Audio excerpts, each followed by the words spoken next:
Warung kopi Pak Salim di pojok pasar tua selalu ramai. Bukan karena rasa kopinya yang luar biasa, tapi karena orang-orang penasaran, bagaimana mungkin seorang mantan napi bisa buka warung, tetap dihormati, dan hidup damai. Orang-orang tahu, 20 tahun lalu, anak Pak Salim, Ardi, terlibat dalam kasus begal sadis. Korbannya meninggal. Ardi dipenjara seumur hidup. Sejak itu, nama Pak Salim ikut tercoreng.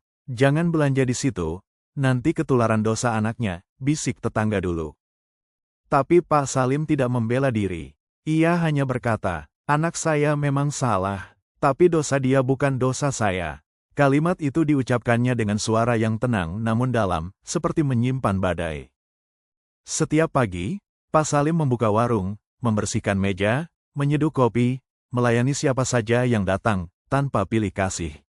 Ia tidak pernah membicarakan masa lalu, tidak menyalahkan siapapun. Suatu siang, seorang pemuda bertato datang. Wajahnya keras, tapi matanya menyimpan luka. Ia memesan kopi dan duduk lama. Bapak ini, bapaknya Ardi, ya? Pak Salim menatapnya sejenak. Iya, kamu siapa, nak? Aku adiknya korban, ucap pemuda itu. Warung seketika sunyi. Beberapa pengunjung menyipitkan mata, bersiap menyaksikan drama. Tapi Pak Salim hanya menunduk dan berkata pelan, maafkan anak saya tahu permintaan maaf ini mungkin nggak cukup. Pemuda itu menggenggam meja, keluarga saya hancur, Pak. Bapak enak, masih bisa jualan. Kami tiap malam masih dengar ibu kami nangis. Pak Salim mengangguk, anak saya sedang menjalani hukumannya. Tapi saya juga dihukum, kehilangan anak, kehilangan nama, kehilangan kepercayaan orang. Semua itu saya terima. Pemuda itu nyaris bangkit, tapi kalimat Pak Salim menghentikannya. Tapi satu hal yang tidak saya terima, kalau saya dianggap pelaku karena darah yang mengalir dari anak saya. Saya bukan dia. Tiba-tiba, pemuda itu menangis. Kenapa saya marah sama Bapak ya? Padahal, Bapak nggak pernah nyakitin saya. Pak Salim diam. Ia hanya menyodorkan tisu dan berkata, kemarahan kadang butuh tempat pulang. Mungkin saya bukan musuhmu, nak. Beberapa hari kemudian, pemuda itu kembali. Kali ini membawa ibunya. Mereka hanya duduk dan minum teh. Ibu itu menatap Pak Salim lama. Saya pernah doakan keluarga Bapak hancur. Tapi Bapak tetap di sini, jujur, sabar.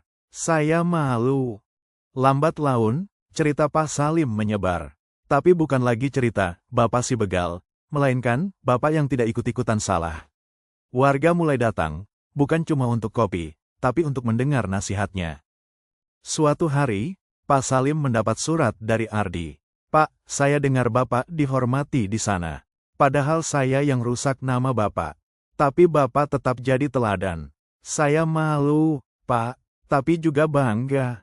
Pak Salim menulis balasan. Nak, kamu jalani dosamu. Aku pun menjalani bagianku. Tapi Tuhan mengajarkan satu hal. Setiap orang harus bertanggung jawab atas dosanya sendiri.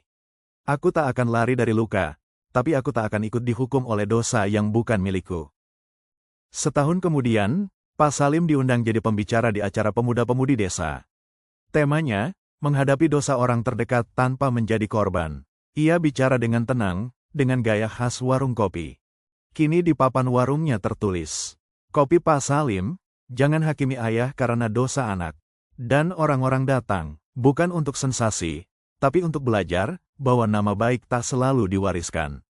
Kadang, ia diperjuangkan di atas abu nama lama.